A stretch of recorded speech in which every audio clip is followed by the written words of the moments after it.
afternoon. So, following from yesterday, obviously we had a beach day, and I have been in bed since we come back, and then it's 3:05 now. So I've just managed to get out of bed, which I'm thankful for. And I thought I'd go and sit in the garden to do this, but then I didn't want anybody to hear me talking to my phone, so I've just come in to write this. So this morning, I've been listening to different talks, and it's one of the things I'm super grateful for with this time where I can't do anything, is just the amount of things I get to listen to, the podcasts, the talks, the songs, everything like that. And this morning I was listening to a talk called The Holy Spirit in the Head and Heart with Tim Mackie and Tyler Staton, and as I was listening, as they was talking, something just struck me, and I just kind of started writing down my thoughts, and I just wanted to share them in case it resonated with anyone else. So Tim talks about the spirit. I'm literally going to read my laptop. The phone is balanced on my laptop. Tim talks about the spirit being the most real thing you feel, yet it's not usually perceived by your main senses, and how people experience the Holy Spirit is diverse. It's not unified or defined in a few simple ways. And Tyler then likens this to love, and how you can't define love, but you experience it so deeply. And it got me thinking about the depth to all of this. I started thinking about how we feel love differently at different times and in different ways. But we also feel a level of love. But I don't think level is the right word for it. Neither is amount. I don't think the amount varies. Like when you look at your newborn baby, before you've realised that they don't sleep, and you're going to have to attempt to function regardless of that lack of sleep. That moment when you look at them and you just feel so much. In with all those feelings is so much love. And I've put a star on this because I'll put the notes like on the thing as well in the caption, but star that because then there's a point at the end. So please don't think that you have to feel that love when you give birth. But when that moment passes, you don't love them any less. I think that later you're just living alongside the noise of life, and it doesn't decrease the love, but you've got a whole load of other emotions, facts, thoughts, people, expectations, responsibilities, interruptions that live alongside that love. Whereas when something hugely significant happens, those other things don't matter. There's only one thing in that moment that matters. And I think that's when love feels bigger within you and within that moment, because there's room for love to just encompass that moment. These are the moments that I think make people say you could feel the love in the room. So I think it's always 100% love and 100% pure and 100% real, but we experience it differently. And thinking about how this has related to my life, I have loved my kids from the moment they were in my womb, without ever seeing them, before feeling a kick, and before hearing them speak. I loved them. And now that they're 7, 9, 11 and 12, and I've navigated parenting 4 different little people through different seasons, I know there are times when my heart feels like it's going to burst with love. It might be a one-liner they come out with and it has us in stitches, and along with the laughter is this intense love. They might also ask to buy food for somebody that they see in the doorway in a sleeping bag, and the compassion that they fills me with gratitude that they see someone else's need and want to practically support them, and a rush of love comes with that. Now, when they're slamming doors, when they're talking back and hurting me or each other, either physically or with what they're saying, I don't feel that intense rush of love. I can feel an intense rush of frustration, anger, despair, but I don't stop loving them. Underneath all of that, when the intense emotions of that moment have passed, there's the love. It's like a storm coming through and whisking up all of the dirt and the leaves and the stones on the path and just throwing them in the air. But when that all settles back down, the path is still there. And that path for me is love. That love is the foundation that we walk through life on. But love is more than a feeling. It's an action. And when I knew I was pregnant, I acted on that love by protecting my body. Now they're living alongside me. I show love by guiding them as best I can, learning and growing from both my mistakes and theirs, and listening to them, teaching them the things I know, and choosing to say no to other things so that I can say yes to them. And I think this is why Jesus says the greatest thing that we can do is love. Love God and love people. And I'm thankful that love is diverse, because it means that how I show love still respects my boundaries, my personality, my mind, my body. I can show love by choosing not to gossip about someone. I can show love by taking our leftover meal to somebody else. I can show love by praying for the people that hurt me. I can show love by listening to someone I disagree with without the intention of proving them wrong. I can show love by learning from my mistakes, allowing myself to be changed, and apologizing often. And I am not saying that I am able to do all of these things all of the time. I'm very imperfect and it's all a work in progress. But what has just clicked as I'm writing this is that by showing this love to others, I've realized that I am also loving God at the same time. Love God and love others isn't two distinct commands. It's one gift. It's one, I think, because by loving others, we are loving God. By loving God, we are loving his people.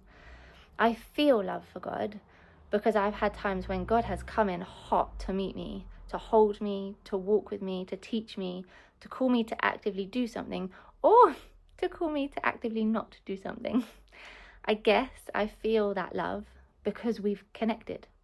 They are real, tangible experiences that I've had. So I guess I then show love to God by choosing to do those sometimes hard things that he's asked me to do. To pray for that person that hurt me is showing love to God and to that person, because I'm less likely to talk about them negatively or plot my revenge when I'm asking God to bless them. By prioritizing time to listen to God, I'm listening to how he wants me to grow, to shape me, to change me. And me changing to become more like him automatically makes me more loving to the people around me, because his love brings joy, peace, patience, kindness, goodness, faithfulness, humility, self-control. By thanking him for never giving up on me despite all of my screw-ups, it keeps me humble, which stops pride from becoming a barrier between me and anyone else, and allows me to really see people as God's children and serve them with a level of joy and gratitude. So the rush of love that I said about feeling earlier, the one I think is actually us making room for what matters, and what matters automatically allowing space for love to fill us, are those moments the moments we really need to pay attention to? Are those moments the ones that we should be allowing to shape us and change how we move forward? Is love just more than we think, feel, or imagine? More complex, yet more pure? This just reminded me, as I was writing it, of Ephesians 3:20. The Message version translates it as, God can do anything, you know, far more than you could ever imagine or guess or request in your wildest dreams. He does it by not pushing us around, but by working within us, his spirit deeply and gently within us. So is what God, Jesus, and the Holy Spirit doing love? Just all the time, love. Is love the reason we're alive? He breathes life into us. And is that life love? Do we feel those intense moments of love because that is a glimpse of heaven? Those feelings when everything feels perfect, even for 1 second. Is love an overlap of heaven? These are all my thoughts. I then started thinking about how you hear, I just fell out of love with them. And I try to process like how this happens. You know, if somebody's separated, divorced, whatever, and sometimes that's the reason that they'll give. And I think it has a lot to do with connection. So me and Matt have had multiple times within our marriage when we no longer wanted to be waking up next to each other, when life just felt too complicated, too heavy, too broken, too painful to continue living every day together. When we'd been married for 10 years, I bought an online marriage course. And the information within the course didn't mean a huge amount to Matt. Every time someone mentioned God or pray, and he would switch off. But the fact that for 6 weeks, my parents looked after the kids every Friday night, and we went and grabbed a takeaway and then had uninterrupted I've put interrupted on here. We had uninterrupted time watching the videos and chatting. This helped us to see each other with nothing else in the way. So we'd got rid of the interruptions, the responsibilities, the expectations, and it allowed us to focus on what mattered most in that moment. So I guess it made room for love. But I guess also both of you have to want to spend that time connecting, which is hard when you've got to that point. And with the Holy Spirit, it's different because the Holy Spirit is always ready and waiting for us to connect. Connection is possible every moment of every day because they are in every moment of every day. It just takes us choosing to tune into that, choosing to make that awareness the priority. And I guess that is prayer. That's what Paul talks about, I think, in 1 Thessalonians when he says pray continually. It's that sense of always being mindful that in every moment, the Holy Spirit is intertwined everywhere and in everything. We live in a world where love is breathed into us, and the devil spends his time trying to steal, kill, and destroy that love. He uses abuse. He uses mothers not loving their kids. He uses addiction. He uses fear. And I was just reminded as I was writing it that pure love casts out all fear. I've looked it up and it's in 1 John 4:18. It says, there is no fear in love. Perfect love drives out all fear. So then, love has not been made perfect in anyone who is afraid, because fear has to do with punishment. And just to clarify, I've put in brackets, none of us have been made perfect yet, but by walking with God and choosing to love, choosing to live with him, we take a step closer with every breath. So fear is used to divide. Fear is used to create war, and fear is used to keep us isolated. Fear is used to cause us to act and shout in ways that cause harm. But what heals these things? I'm nearly done, by the way. What heals these things?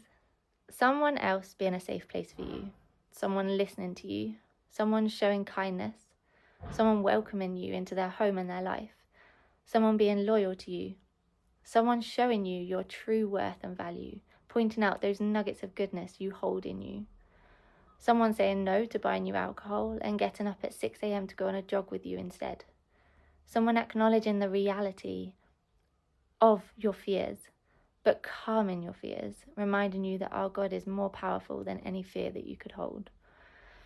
And someone connecting with you through acts of love. I think that's the bottom line. All of that is just someone connecting with you through acts of love. Love overcomes evil, and as Martin Luther King Jr. put, darkness cannot drive out darkness, only light can do that. Hate cannot drive out hate, only love can do that.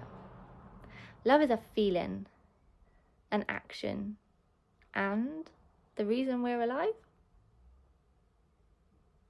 I don't know. Let me know your thoughts.